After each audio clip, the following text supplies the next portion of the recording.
Dan insya-Allah pada pagi ini kita berbicara tentang Masjid Dirar, ya.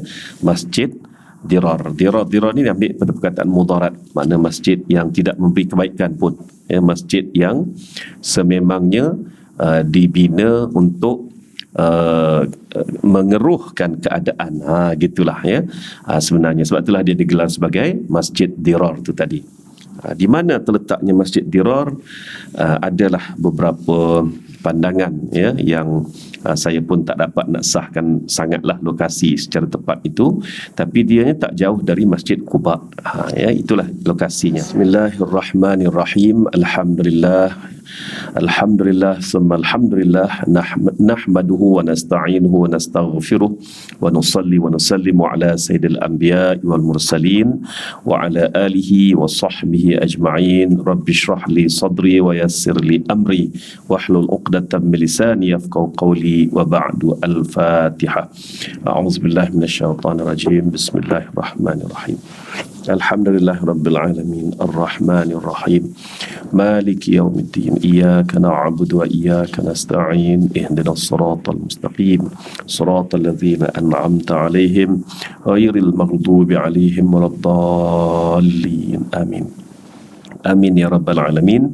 Alhamdulillah, bersyukur kehadrat Allah Subhanahu Wa Taala kerana pada pagi ini kita dapat menyambung siri kuliah Fiqhus Sirah kita, dan insya-Allah pada pagi ini kita berbicara tentang Masjid Dirar, ya. Masjid Dirar. Dirar ni ambil pada perkataan mudarat, makna masjid yang tidak memberi kebaikan pun, ya. Masjid yang sememangnya dibina untuk mengeruhkan keadaan, gitulah, ya. Sebenarnya sebab itulah dia digelar sebagai Masjid Dirar tu tadi. Di mana terletaknya Masjid Dirar, adalah beberapa pandangan, ya, yang saya pun tak dapat nak sahkan sangatlah lokasi secara tepat itu, tapi dia tak jauh dari Masjid Quba, ya, itulah lokasinya.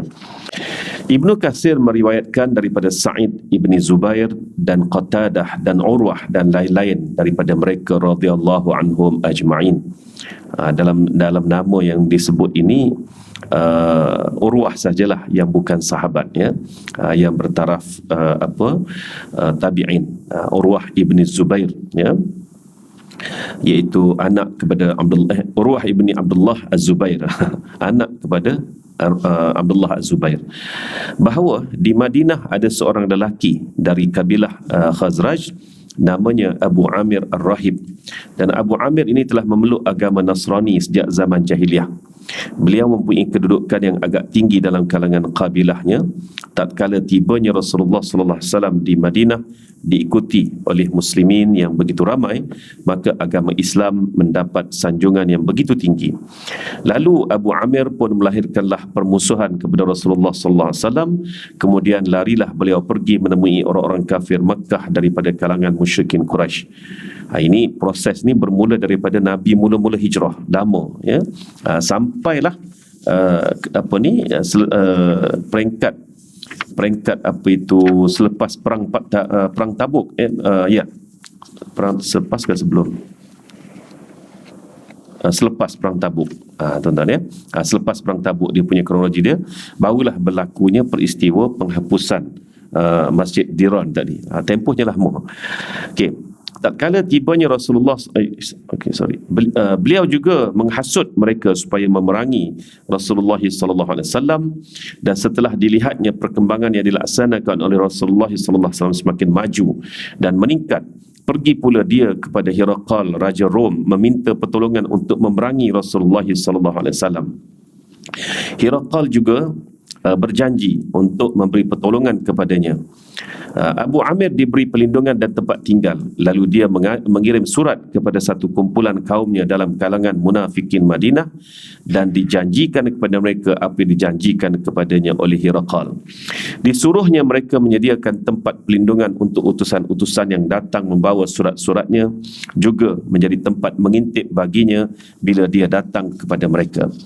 Berikutnya orang-orang munafik pengikut Abu Amir pun mula membina sebuah masjid yang berdekatan dengan Masjid Quba, dan pembinaannya sebelum baginda sallallahu alaihi wasallam berangkat ke Tabuk. Itu, ya. Jadi proses iri hati, sakit hati kepada Rasulullah SAW itu bermula dari mula-mula hijrah. Ya. Tapi macam mana dia nak memainkan jarum permusuhan dia ni tadi, sehinggalah tibanya sebelum ke Tabuk sikit. Gitu ya. Lama lah kan. Inilah nak ceritanya dendam, kesumat dan sebagainya ini. Dia bersarang itu bukan berlaku sehari dua nak ceritanya. Dia berlaku lama ya. Berlaku lama dan nak realizekan, nak nyatakan dendamnya tadi tu, tengoklah hampir 8 tahun baru mereka bertindak. Dia pergi dekat Quraisy pun tengok orang juga kan. Siapa yang mereka nak sokong, nak ikut berperang ni ya. Dia pergi dekat Herakal ni Hercules lah, yang dalam bahasa Arab dia panggil Hercules. Hercules ni dia sebenarnya mengakui kenabian Nabi Muhammad sallallahu alaihi wasallam tu, dia mengakui. Tetapi oleh kerana dia sayang kepada jawatan dia, Maharaja Rom. Pada masa tu Maharaja Rom ni macam siapa? Macam Presiden Amerika lah, kuasa besar. Kan? Lawan dia Parsi. Siapa Parsi ni? Lawan Amerika, Vladimir Putin lah, Presiden Rusia kan. Gitu. Jadi bayangkan, dari satu sudut dia memang dah terpikat dah dengan dakwah Nabi Muhammad SAW. Sebab itulah dia bersoal jawab dengan Abu Sufyan masa nak dia terima surat Nabi tu, bukan main kan. Dia bersoal jawab tadi tu, soal. Semuanya soalan itu ada dia punya alasan dan kenapa dia bertanya begini. Bermakna dia seorang yang kuat pengetahuan akidah dia. Tapi apabila dia menyebut saja berkenaan dengan kebenaran Nabi Muhammad SAW, menteri-menteri dia pun sudah bagi amaran. Kan? Dia berbeza dengan Najasyi. Najasyi sanggup mempertahankan pendirian dia terhadap Nabi Muhammad sallallahu alaihi wasallam. Sanggup kan? Sehingga kan akhirnya Najasyi dibunuh oleh menterinya sendiri.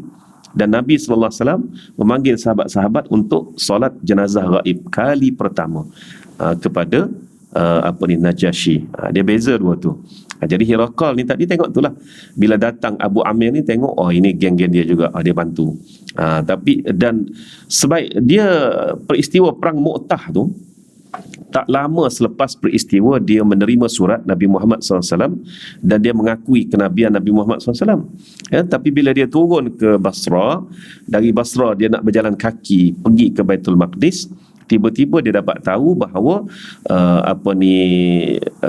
siapa nama Allah Muhammad, lupa dah nama dia, Shahrazad pada masa itu ya, Shahrazad sedang berhadapan dengan tentera muslimin. Shahrazad dah ada bukan Shahrazad, Allahu Akbar, Shahrazad tu Parsi. Apa dah nama dia dalam perang Mu'tah tu ya. Jadi nama sebenarnya Amir juga kan. Dia Amir lawan Amir, tapi dia digelar sebagai dengan satu nama lain ya. Jadi penguasa Basra pada masa itu sedang berhadapan dengan tentera muslimin. Tentera muslimin yang mari itu 3,000 je pun. Dan penguasa Basra itu sudah ada 100,000 tentera. Dan dia pula bila turun dari Rom ya, turun ke Basra ni tadi dengan 100,000 tentera juga.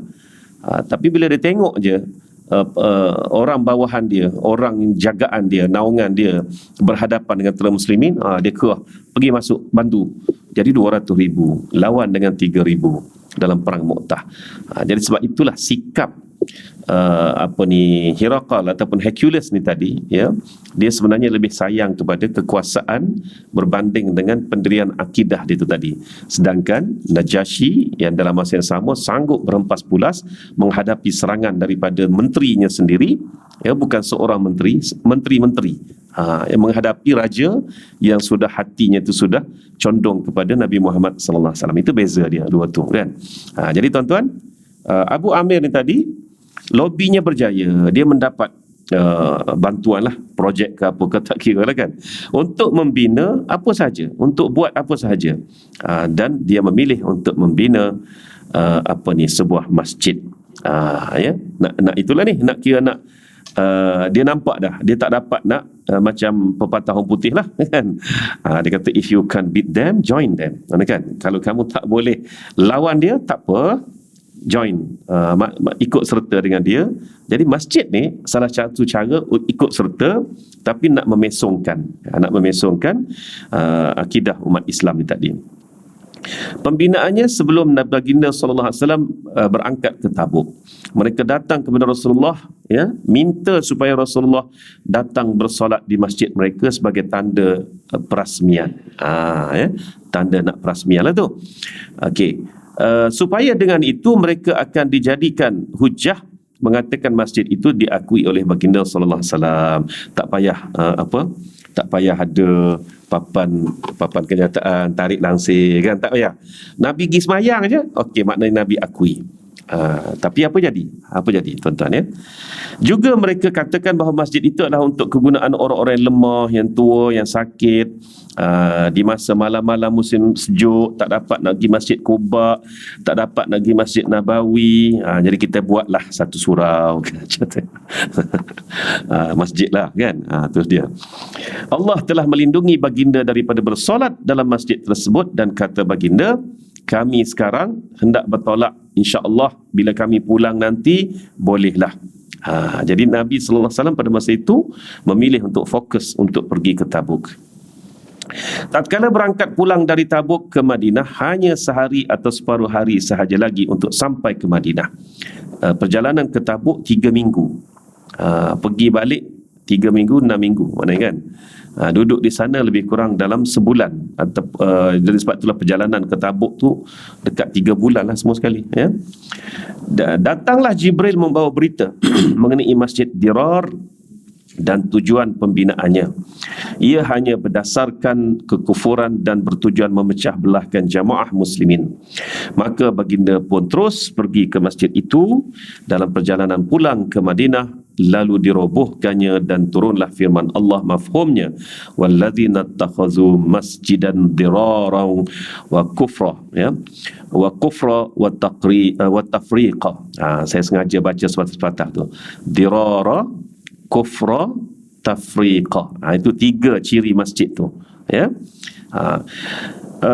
Bainal mu'minina wa irsadan liman haraba Allah wa rasulahu min qabl wala yahlifunna in aradna illa al-husna wallahu yashhadu an innahum lakazibun la taqum fihi abada la masjidun ussisa 'ala at-taqwa min awwali yawmin ahaqqu an taquma fihi rijalun yuhibbuna an yatatahharu wallahu yuhibbul mutahhirin.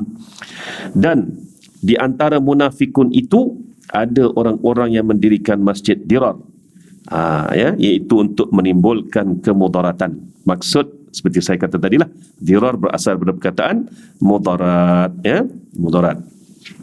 Kerana apa? Kerana kufur. Maksud kufur di sini ialah untuk menunjukkan keingkaran mereka. Wa tafriqa, iaitu untuk memecah belahkan orang-orang mukmin, serta menunggu kedatangan orang-orang yang telah memerangi Allah dan Rasulnya sejak dahulu. Mereka sesungguhnya bersumpah, kami tidak bertujuan selain daripada kebaikan, sedangkan Allah menjadi saksi bahawa sesungguhnya mereka itu adalah pembohong dalam sumpahnya. Janganlah kamu bersalat dalam masjid itu selama-lamanya, sesungguhnya masjid yang didirikan atas dasar taqwa, yakni Masjid Quba, sejak hari pertama adalah lebih berhak kamu bersolat di dalamnya. Di dalam masjid itu ada orang yang ingin membersihkan diri. Jadi Nabi SAW terus, ya, bila sebut saja berkenaan dengan masjid itu, yang memang Allah Ta'ala dah sebut berkenaan dengan dirar dan kufra wa tafriqan tadi, Nabi terus pergi runtuhkan masjid itu, ya. Jadi tuan-tuan, selain daripada Masjid Dirar yang telah Allah Ta'ala bongkarkan berkenaan dengan tujuannya adalah untuk memecah belahkan, adalah untuk memesongkan umat Islam ni tadi dan sebagainya. Dalam Masjid Dirar itu juga Allah Ta'ala telah beritahu bahawa irsadan liman haraballaha wa rasulahu min qabl. Maksud apa? Dia sebenarnya markas tersembunyi yang akan menyambut musuh-musuh Allah nanti yang datang untuk memerangi Madinah. Jadi tuan-tuan, dalam 3 ciri Masjid Dirar ni tadi, satu ciri ini, ini kita kaji dari sudut apa tuan-tuan? Kaji dari sudut perlembagaan Madinah. Jadi saya buka perkara ni sebab ini jarang disentuh oleh penceramah-penceramah berkenaan Masjid Dirar. Gitu ya. Jadi apa yang saya maksudkan di sini ialah Nabi bukan bertindak semata-mata perintah Allah, betul ya, tapi masalah sekarang kita nak transfer sekarang ni ke keadaan sekarang. Masjid Dirar yang Allah Taala tunjuk dalam ayat ini memang jelas Masjid Dirar itulah. Jadi oleh itu runtuhnya tu tak ada query lagi dah. Memang Allah suruh runtuhkanlah kan. Baik. Kalau orang query juga, ini masalahnya. Kalau orang query juga, bolehkah macam tu? Kan? Semata-mata kerana nampaknya masjid ini menentang kerajaan semasa. Tak kira lah kerajaan mana pun. Kerajaan semasa. Maka nampak sangat boleh memecah belahkan. Kerajaan arah tutup, runtuh. Bolehkah? Orang akan soal tu. Ya, ini wahyu untuk masjid tu. Bukan masjid lain. Masjid lain tak ada wahyu kan? Itu orang query. Bila orang query nak jawab apa? Nak jawab apa? Sebab tu saya kata kelas saya di Al-Falah ni istimewa sikit. Kan? Sebab apa istimewa? Kerana lamanya tu. Dah tahu dah retak pemikiran saya tu macam mana kan? Siapa boleh jawab? Siapa boleh jawab? Nabi tak bertindak semata-mata kerana itu saja. Bahkan tindakan tu tetap jadi contoh selama-lamanya. Selagi ada bumi, langit, bulan dan bintang ini. Itu kita jadi contoh pedoman. Okey. Apa dia sebab? Sebab dia ada dalam ayat tu je sebenarnya. Tapi yang ini saya perhati jarang dikupas. Dia duk kupas soal dirar tu saja. Baik, sekarang ni orang kan tanya, mana kamu tahu masjid tu dirar? Mana kamu tahu? Kan? Ada seorang hartawan bina masjid tu begini-begini dan sebagainya. Dia nak buat aktiviti dia dan sebagainya, kan? Dan tak nampak pun berbeza aktiviti dia tu dengan aktiviti mainstream yang kita amalkan Ahlus Sunnah wal Jamaah ni. Cuma kamu nampak dalam hati kamu je kaedahnya bahawa dia tu menyongsong, menyimpang apa-apa whatever lah. Kan? Itu benar runtuh. Macam mana? Dia kata sebab Nabi runtuh. Adakah Nabi akan runtuh ni? Sekarang ni ayat tu ada. Wa irsadan liman haraballaha wa rasulahu min qabl. Iaitu dia sebenarnya telah mencabar perlembagaan Madinah itu sendiri. Iaitu menjadi tapak tempat musuh akan masuk di masjid itulah markasnya. Dan inilah yang menjadi sebab kita nak kata apa ya? Sebab universal akhirnya. Di mana-mana pun mencabar perlembagaan negara, menimbulkan kekacauan, memberontak, sehingga menyebabkan berlaku peperangan, pertempuran dalam negara. Ini mesti dielakkan. Jadi kalau ada ciri ni, runtuhkanlah. Tak ada sebab lah. Itu yang saya nak trik tadi kat situ tu. Kena ingat betul-betul bahawa Nabi SAW, dia bertindak sepanjang 10 tahun ini, tak lari daripada perlembagaan Madinah tu. Yang ini yang kita nak highlightkan sangat. Tak lari. Dan perlembagaan Madinah itu sendiri bukan Nabi buat seorang-seorang. Bukan kata Nabi tulis tanpa dia ni. Ini perlembagaan kita. Tak. Sebaliknya adalah mendapat pandangan bersama, persetujuan bersama. Yahudi itu menandatangani. Musyrikin yang masih ada di Madinah pada masa itu juga menandatangani. Dan yang istimewanya dalam Sahifah Madinah tadi, apa dia? Nabi kalau Yahudi Nabi sebut satu kaum. Okey. Sedangkan orang Islam Ansar Muhajirin, dua je. Orang Islam tempatan dan orang Islam dari yang berhijrah, dua saja. Tak ada perlu sebut Bani Hashim, Bani Umayyah, tak payah sebut. Sebab mereka dah bersatu, dia satu payung mukmin tadi. Kan? Jadi nampak macam banyaknya orang Yahudi disebut, kita dua je. Di situ nampak perpecahan sebenarnya. Orang Yahudi tadi kan Bani Salim bin Auf, Bani ini, Bani tu. Maknanya pecah belaka kan. Itulah kecerdikan Sahifah Madinah ni, yang saya taksub sangat dengan Sahifah Madinah ni. Sebenarnya bila ada saja buku ataupun artikel yang menceritakan, membincangkan pasal Sahifah Madinah, insya-Allah saya akan baca. Saya akan baca. Sebab apa? Pandangan kita tu terbuka, kita rasa macam bijaknya Nabi sallallahu alaihi wasallam, kerana boleh menandatangani perjanjian yang membentuk Madinah ni sampai detail begitu sekali, tuan-tuan, sampai detail begitu sekali. Termasuklah juga meruntuhkan Masjid Dirar. Sebab Dirar memang sebab yang spiritual, kufra spiritual kan. Apa itu lagi, tafriqah juga spiritual. Ni tak nampak ni yang orang akan query ni, tiga benda ni orang akan query. Tapi yang keempat tu orang tak nampak, irsadan liman haraballaha wa rasulah. Tu dia. Kan, ini memang sebab-sebab yang fizikal, maknanya kan, sebab undang-undang. Nampak tak? Jadi kena bacalah Sahifah Madinah tu. Baca sentiasa. Gitu ya. Itu. Okey. Erti dirar dalam firman Allah itu ialah menimbulkan kemudaratan, dan erti masjid yang didirikan atas dasar takwa sejak hari pertama, iaitu Masjid Quba. Okey. Apa yang saya sebut ni, tuan-tuan dan puan-puan, JAKIM pernah mengharamkan penerbitan tertentu kan. Ada senarai buku-buku yang diharamkan penerbitan dia.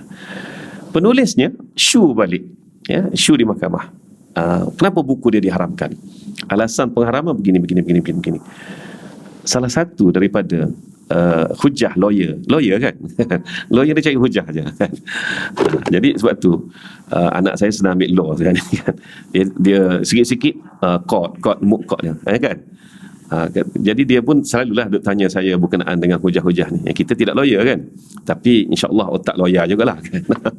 Tu dia pusing. Apa soalan lawyer ni? Salah satu, saya tak nak sebut buku apa, penulis apa, tak nak sebut, tapi saya ingat dia punya hujah dia.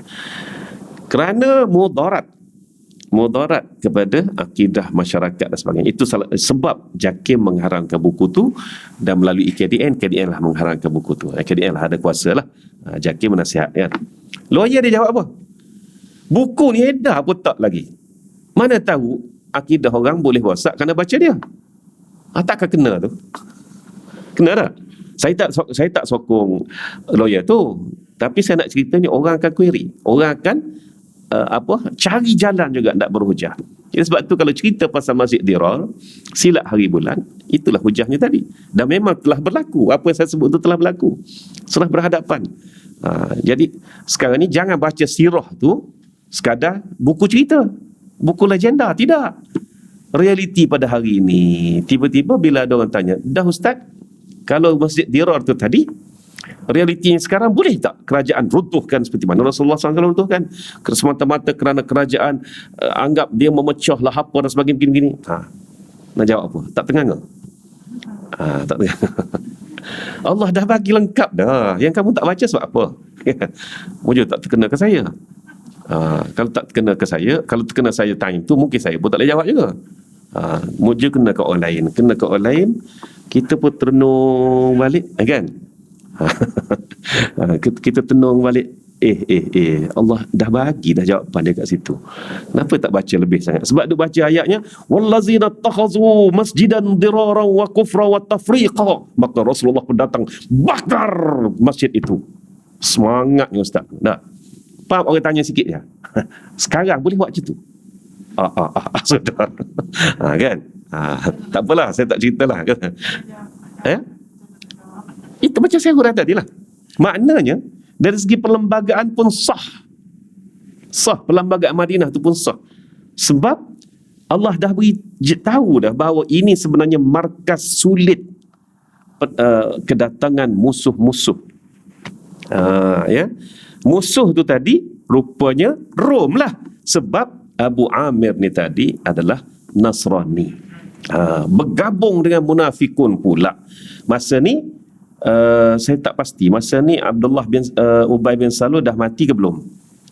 Tapi dengan matinya Abdullah bin Ubay bin Salul muncul satu watak baru, Ibnu Zulkhuwaisirah pula. Maknanya tak mati kemunafikan itu dengan mati Abdullah bin Ubay bin Salul. Jadi sebab itu Allah Ta'ala dah beritahu dalam ayat ini, itu markas musuh sebenarnya. Sekarang ni kalau nak runtuhkan, nak apakan yang valid di segi undang-undang, buktikan ini. Buktikan bahawa ia adalah satu tempat markas musuh yang dan sebagainya. Buktikan. Ya. Sebenarnya jawapannya mudah je. Ya, apa dia? Ya. Kena bekerja semua lah, pejabat agama, Kementerian Dalam Negeri, polis, D berapa, kalau dalam dalam bab cybersafe ni ada di istilah dia D tu kan. Saya pun tak ingat dah. Kena selidik lah. Gitu. Ni yang dulu Datuk Ayub Khan tu kan, dia bahagian anti teroris kan. Mereka akan buktikan lah. Maknanya at least tutup.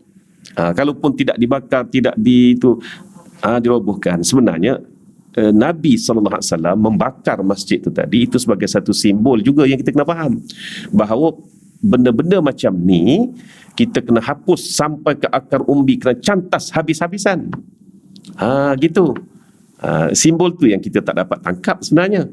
Jadi pada peringkat sekarang, kekerasan undang-undang dalam bab ini juga simbol bertepatan dengan bakar tadi tu. Juga kan. Jadi tutup tempat tu ke sebagainya, ambil alih ke, rampas tempat tu, macam-macam boleh buat lah ya. Cuma tinggal lagi nak kena buka minda supaya sirah ni tadi berdiri pada hari ini, bukan berdiri dalam buku yang berlipat kemas yang jarang-jarang dibuka kan. Buku ni pun 2 kali sebulan saja buka, sebab kuliah Ustaz Zamri 2 kali sebulan. Kan? Saya terasa juga tak? Boleh nampak ya? Gitu. Ya, saya minta sangat tuan. Ya Puan, sila. Macam kes yang Abdullah ni. Mana tu?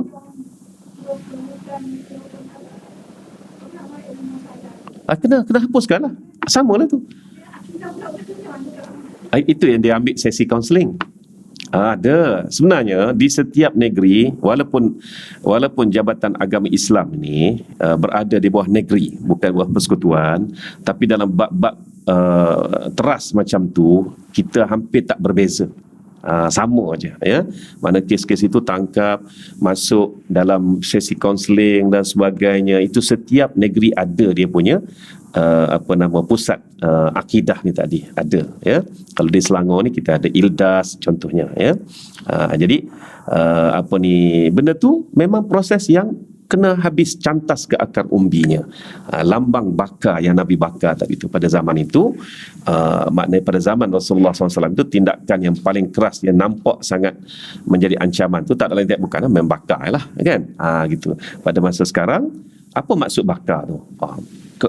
Undang-undang yang keras dan sebagainya. Dan kalaulah undang-undang tak pakai juga, bakar. Bakar jugalah kan. Gitu. Ya. Inilah kita mendirikan sirah ni dalam kehidupan seharian ini. Okey. Sama juga satu peristiwa, iaitu ketika mula-mula ayat pengharaman arak kotel, ayat 90 surah Al-Maidah itu, innamal khamru wal maisiru wal azlamu wal ansabu rijsum min amali syaitan, itu Nabi arahkan semua arak di rumah-rumah Madinah ini, tak kira lah dalam bentuk botol ke tempayan ke apa ke, semua kumpul. Ataupun dia kata tak apalah Rasulullah, insyaAllah saya malam-malam sikit lagi saya pecahkan lah. Tak cik bawa juga. Mana gitu ya. Dan ingat ya, Sayyidina Umar tak terlibat dalam peristiwa minum arak yang konon tu. Tak ada. Itu cerita palsu. Konon cerita masa ayat arak tu diturunkan itu, Sayyidina Umar tengah minum arak, tinggal lagi setengah gelas nak habis.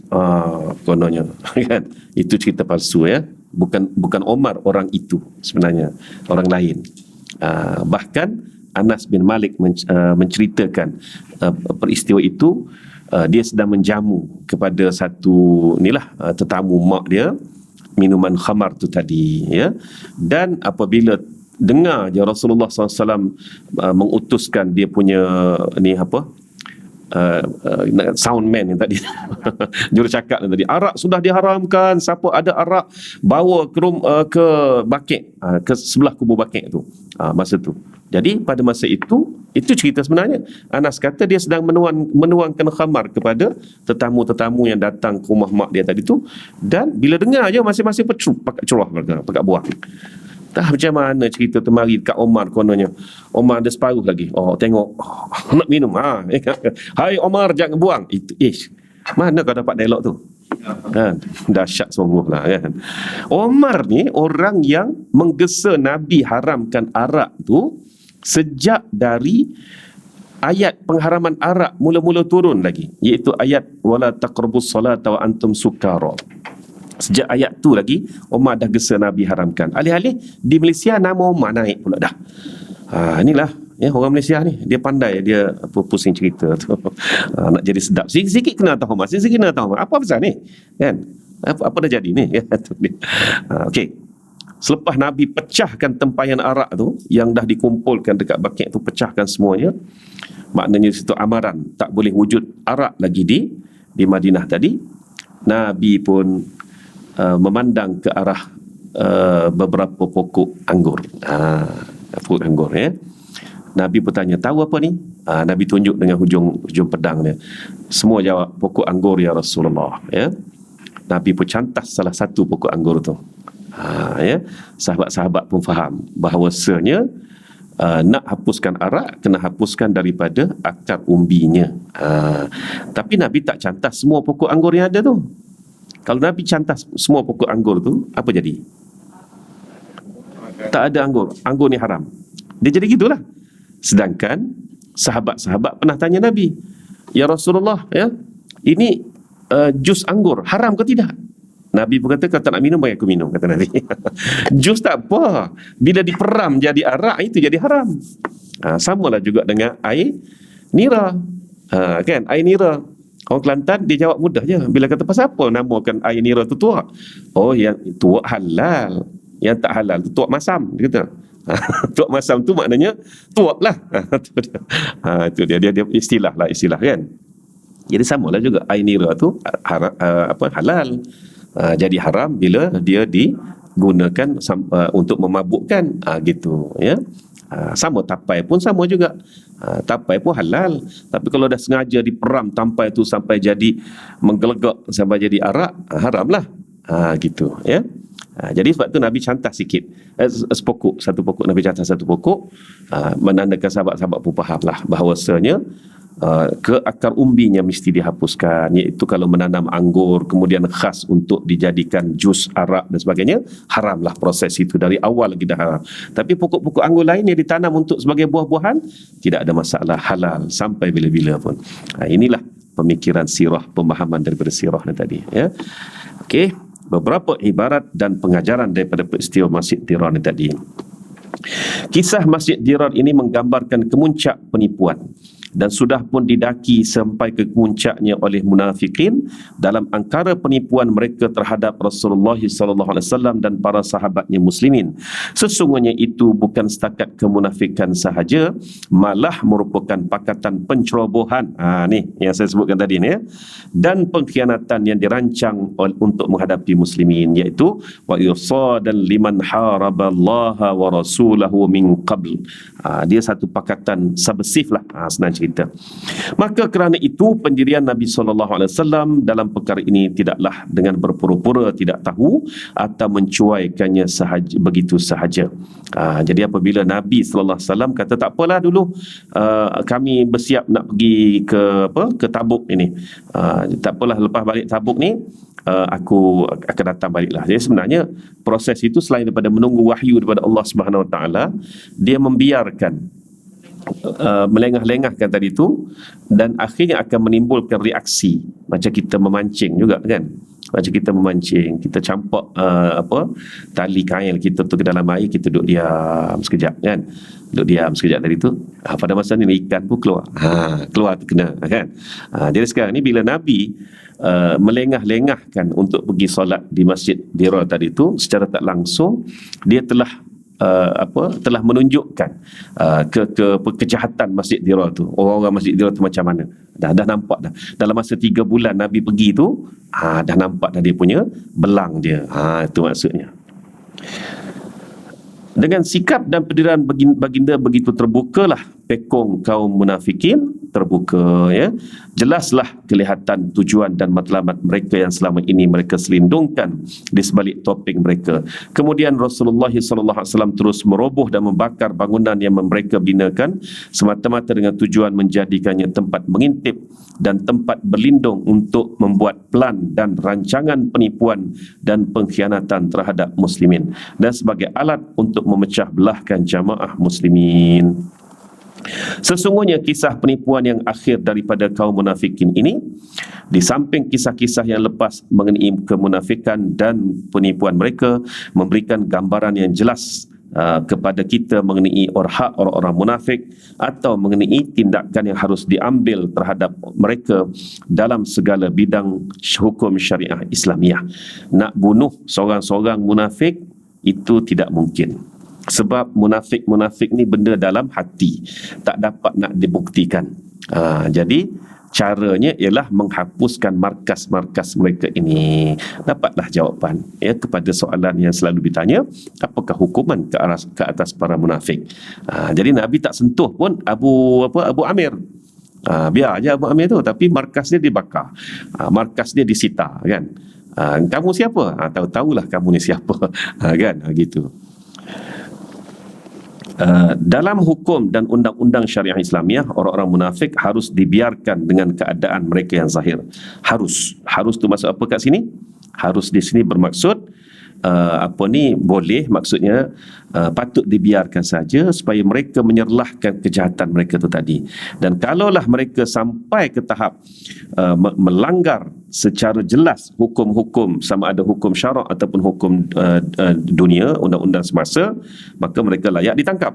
Kan? Tapi kalau tak nampak jelas, contohnya, apa masalah sayanya? Saya buat masjid ni dengan belanja saya menjadi penyelenggaranya pula, begitu dan sebagainya.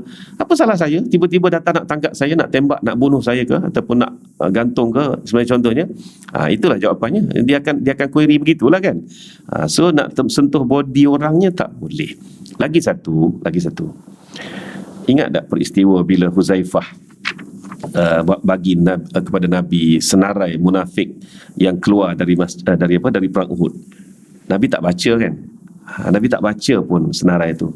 Nabi suruh Huzaifah simpan sesimpan-simpannya, dan selepas turun surah Al-Munafikun, iaitu lebih kurang 3 tahun selepas peristiwa perang Uhud itu, ramai dalam kalangan pengikut Abdullah bin Ubay ni kembali kepada Islam.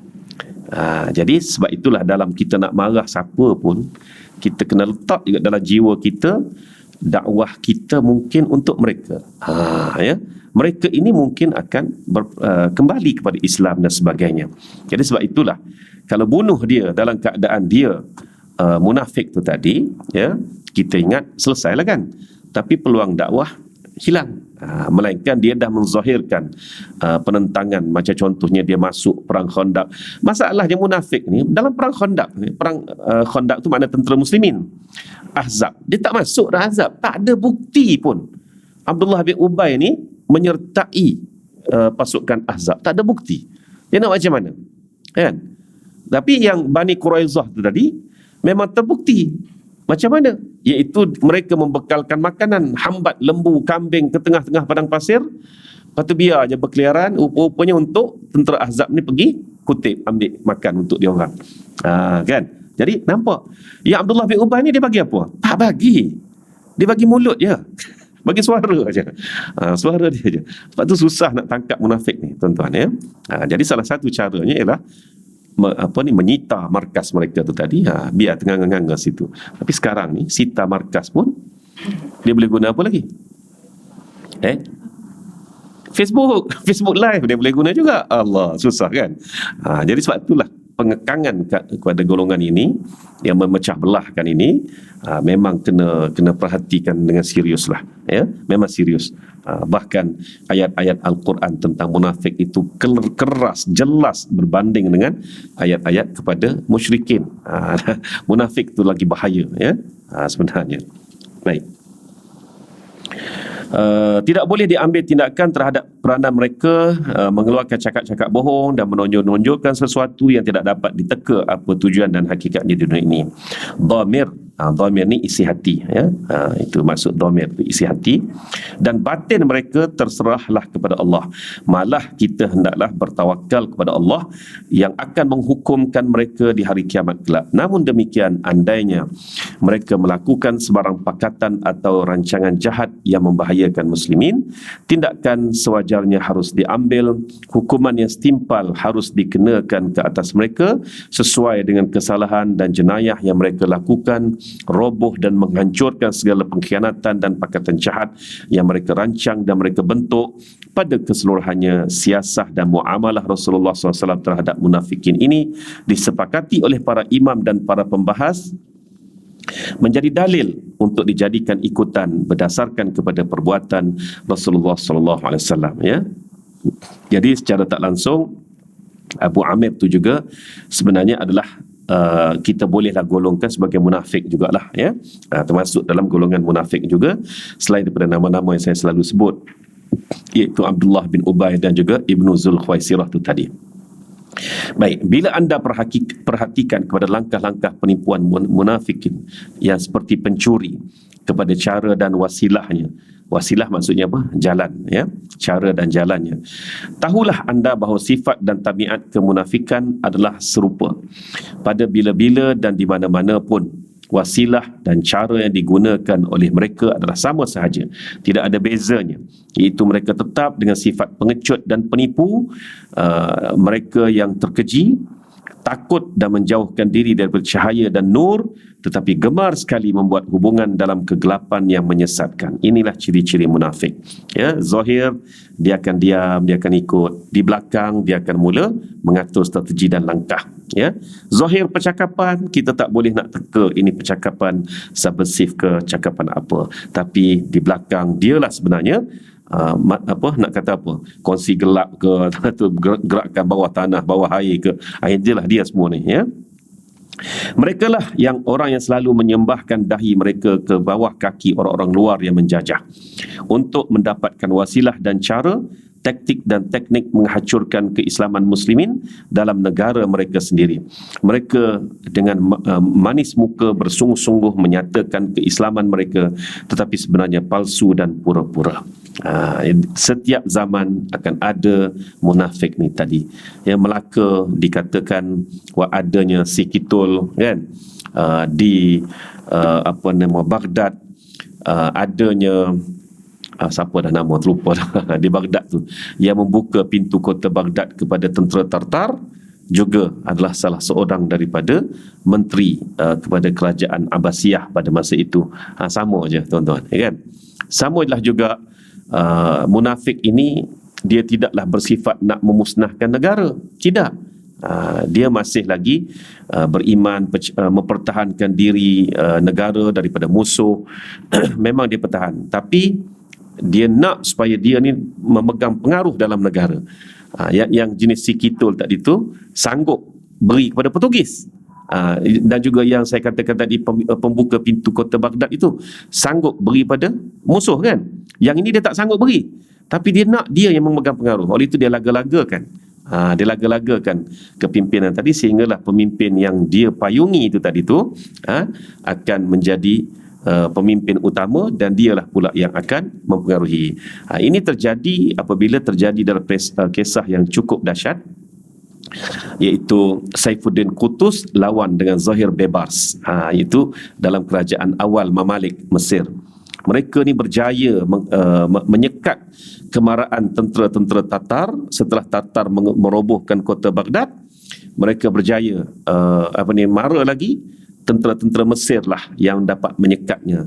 Tapi bila balik semula ke kubu mereka, Zahir bebas yang asalnya pengikut yang taat, kawan baik kepada Saifuddin Qutuz, bertengkar akhirnya Zahir bebas tikam Saifuddin Qutuz, tikam direct depan-depan, kan.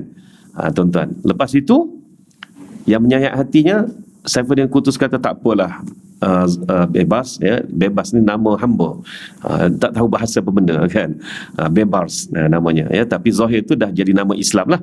Jadi dia kata tak apalah bebas, aku dah tahu kamu ni memang sejak dulu memang jenis fikiran cetek, cepat, marah dan sebagainya. Dalam keadaan tubuh dia, khanjar tu masih di dada dia, dia kata aku hukum kamu jaga Mesir ni. Tu saja dia kata, dan aku halalkan, aku ampunkan. Didengar saksi. Maka sebab itu bebas pun tidak dihukum kisos, sebab si mati itu telah mengampunkan. Kita menyayat hati, kan, bayangkan. Ini kerja siapa ni? Inilah kerja-kerja orang yang melaga-lagakan ni. Ciri-ciri yang sama dengan munafik tadi, tetapi kemunafikan mereka tidak sampai memberi negara ni kepada musuh. Tapi yang naik Zahir bebas, apa jadi? Zahir bebas lepas itu hanya seorang yang berani lawan dia, iaitu Izzuddin Abdul Salam saja. Ulama yang berani lawan dia, yang lain tak berani, semua tak berani. Bahkan dia pula bukannya ada idea untuk mentadbir negara pun, melainkan diperkudakan oleh panglima-panglima dia lah. Pada masa itu tak panggil menteri, panggil panglima, kan.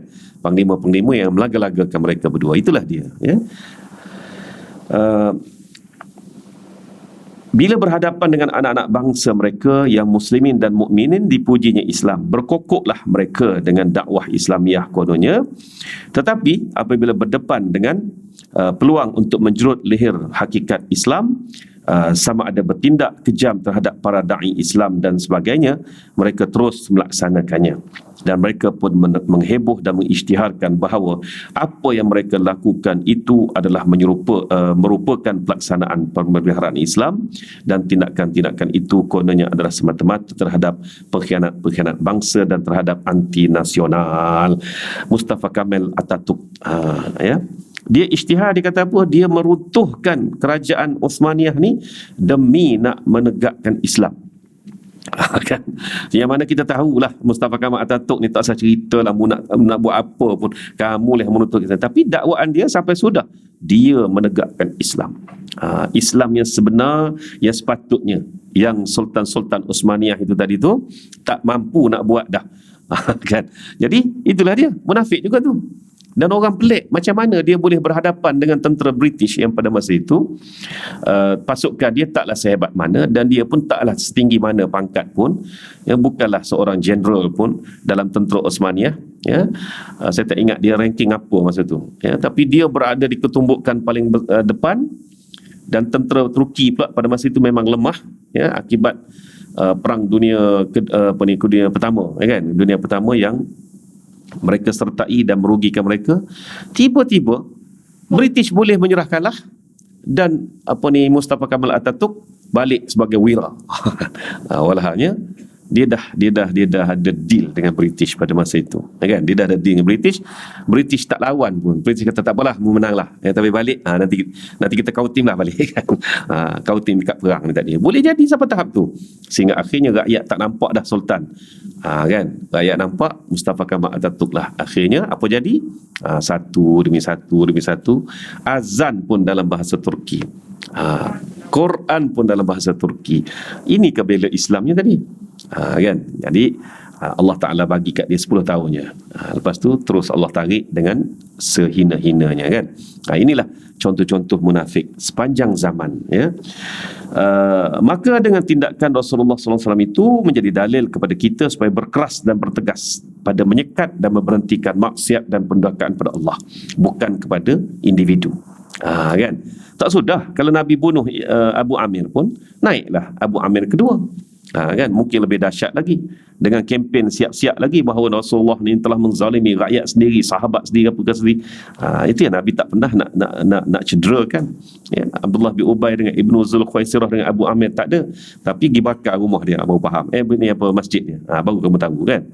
Walau dengan meroboh dan membakar tempat-tempat maksiat yang menjadi sarang kepada kegiatan kedurhakaan kepada Allah dan Rasulnya, walaupun tempat-tempat itu tersembunyi daripada pandangan ramai di sebalik kebaikan dan kebajikan.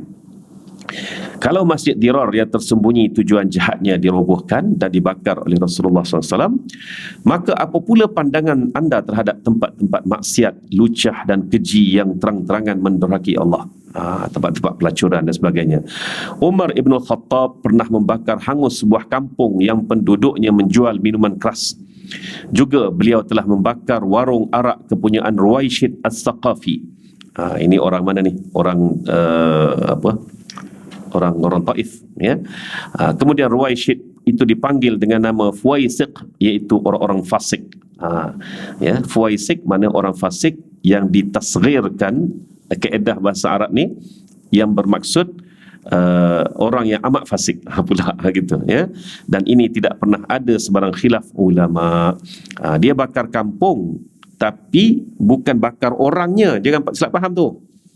Ya, sebab kampung tu memang prosesnya arak. Jadi Umar dapat tahu, dapat kesan, dan dia berada dalam wilayah Madinah.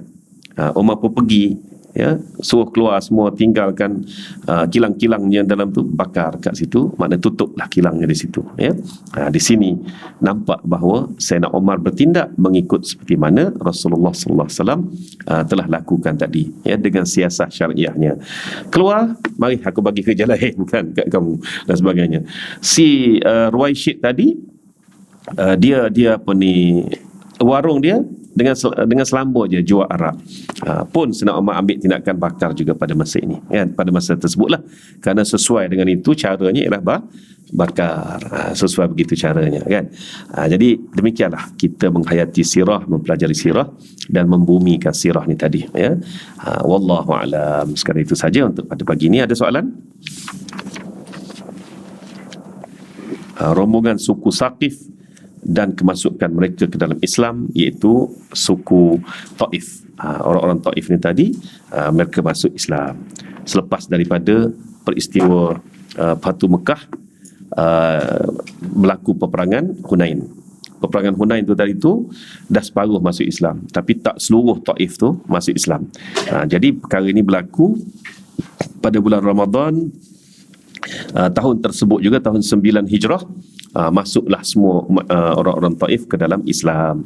InsyaAllah kita tengok apa yang berlaku dalam utusan demi utusan Arab ini, yang mana Allah Subhanahu Wa Taala dah sebut sayadkhuluna fi dinillahi afwaja, dan perkara tersebut memang benar-benar berlaku di dalam sirah, sehinggalah Nabi wafat, orang tak putus-putus lagi berduyun-duyun datang memeluk Islam dan untuk menerima Islam, sehingga ketika Rasulullah SAW wafat, ya, sempat mereka ini menyaksikan wajah jenazah Rasulullah SAW tadi, ya.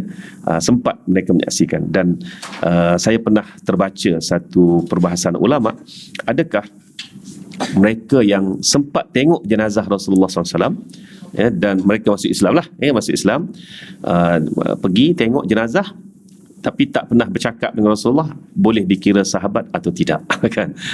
Menarik juga, ya. Jadi majoritinya seingat saya lah, mereka itu dikira sebagai tabi'in juga. Jadi nak jadi sahabat ni kok mana pun kena bercakap dengan Rasulullah, berdepan dengan Rasulullah SAW. Jadi kalau Urwah pun, Urwah Az-Zubair yang masa Nabi wafat umurnya 6 tahun, ya, dan Urwah ini pun memang ada juga sama, termasuklah juga adik kepada Anas bin Malik, namanya Umair, ya. Umair ini pun tidak dikira sahabat, dikira tabi'in, sebab masa Rasulullah wafat tu mereka ni beringus lagi keadaannya, kan. Belum akil baligh lagi. Jadi kalaulah melihat Rasulullah secara jenazah itu adakah juga dikira sahabat, maka majoriti mengatakan tidak.